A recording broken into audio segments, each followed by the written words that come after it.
character of Thor has had quite the oscillating journey in the MCU ever since his debut in 2011 with his solo film. Everybody is split about their take on the solo Thor films, but the change of tonality is something that is as evident as Multiverse of Madness being mid. We went from a brooding and serious treatment of family conflict between brothers taking center stage to a more light-hearted, colorful and stylish world with Ragnarok.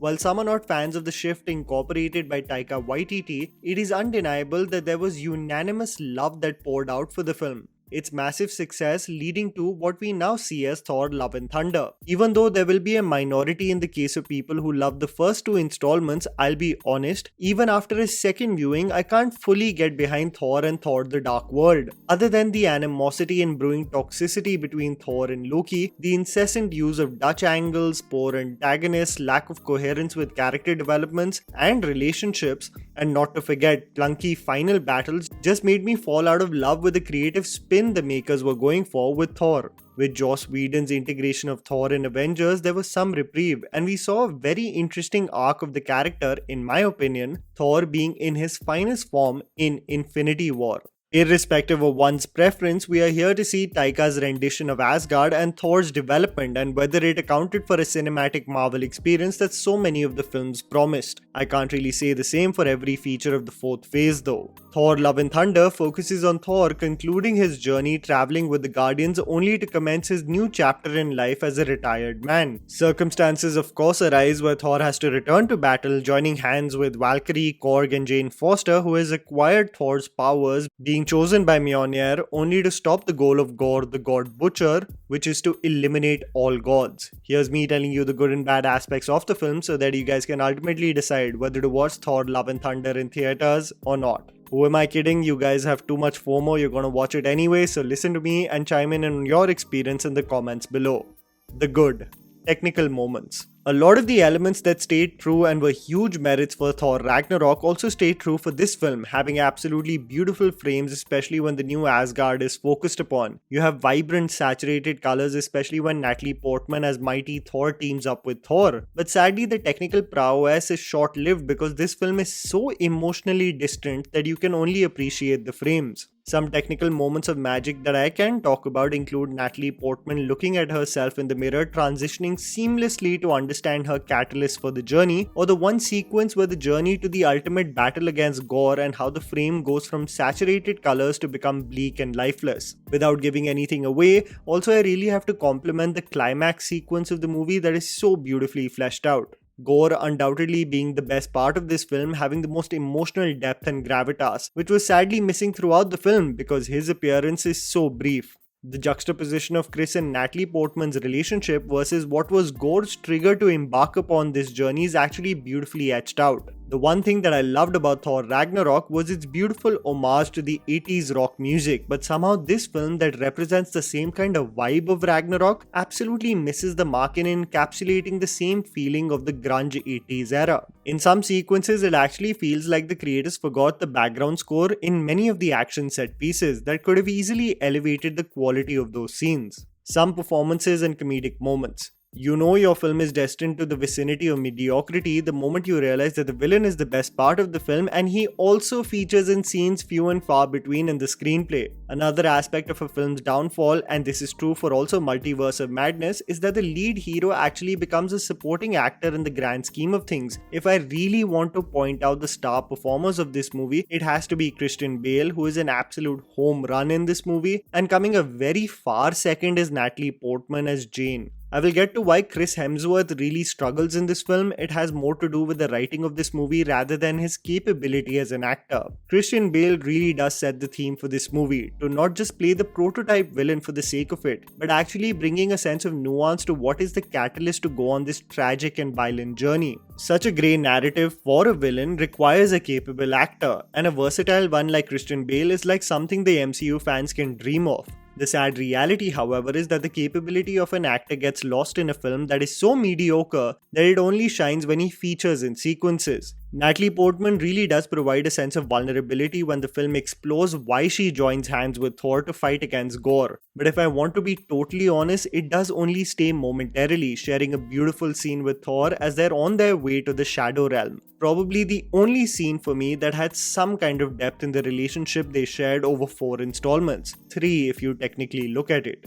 I know Korg and Valkyrie are audience favorites, but they are just playing second fiddle to the grand scheme of things. Their comedic punchlines don't really land, and this gets me to my major gripe with Love and Thunder. The underwhelming aspects.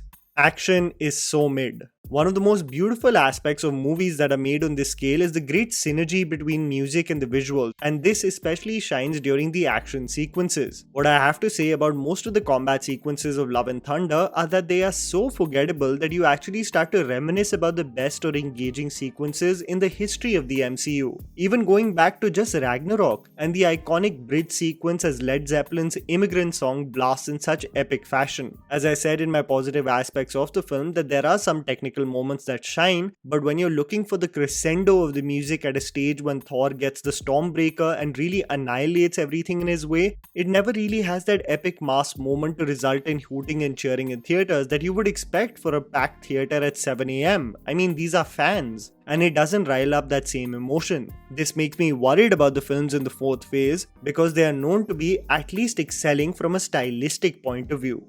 Forced comedy, not Marvel comedy. What made the quirk and comedic timing of Marvel movies back in the day so special was that they were mostly reactionary and based on circumstances. They acted as a good moment to break the tension, but was not in the pursuit of so many comedic punchlines that it just becomes an annoying uncle that has a PJ for every situation. There is such a lack of emotional depth in this movie that it actually seemed like you're sitting through a comedy stand-up routine and you just see the man bomb terribly. I have to say I probably only chuckled in this film in 1 or 2 moments, and that has to be the biggest diss against a Marvel movie. A really clever dig at Gore's dental hygiene and a goat screaming as it lands face first on the planet. But my god, are the jokes forced in this film, and trust me, I am not exaggerating at all. The absolute impatience of the creators to not sit with an emotional moment reminded me of Chandler in the finale of Friends, where he is saying bye to Rachel and they want to share an emotional moment together, but Chandler is so uncomfortable that he can't help himself but make some stupid noises to ease the tension, making me really question the writing of this movie.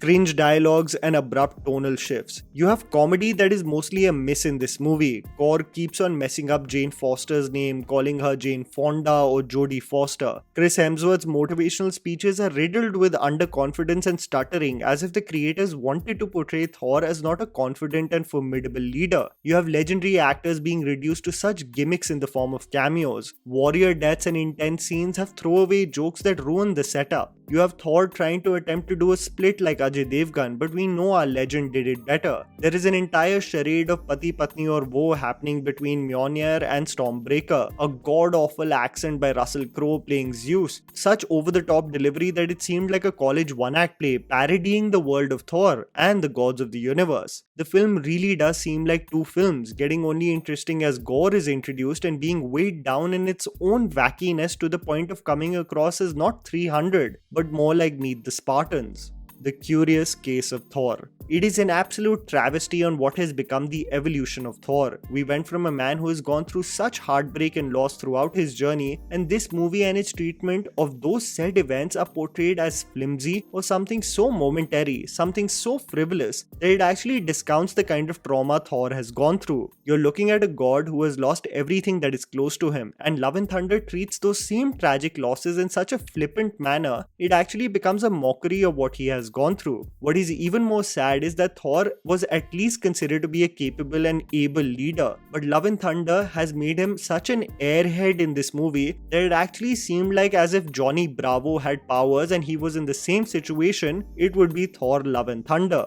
The situations become so absurd that at one point of time I wondered whether Chris Hemsworth would just break the fourth wall and look at the camera and say, "Welcome to Saturday Night Live," because it actually seemed like a parody. Chris Hemsworth and Thor is a classic case of Flanderization, which means the process through which a single element of a character's personality, which is comedic relief in this case, is inflated in importance over the course of a work until it becomes their primary defining characteristic. It's no joke that Ragnarok led the way to create a character you can't even recognize anymore. I can only tell you, if you're really Vela, then probably watch this movie. It is only meant for casual viewing because it really does not have any emotional or intellectual depth. It makes me sad on what transpired with Love and Thunder because it's a classic case of creators thinking that an idea and treatment of a particular hero finally works and taking it to such a length where it becomes an absolute bastardization of what the character represented in the first place. Christian Bale just deserved a better introduction to the MCU. And that was the video, guys. Write down in the comments below what you thought about the movie. Please don't forget to follow me on Instagram. The handle is right in front of you. Follow me at JammyPants4. Also, please support us by smashing the like button and subscribing to our channel for weekly content ahead. Thank you for watching.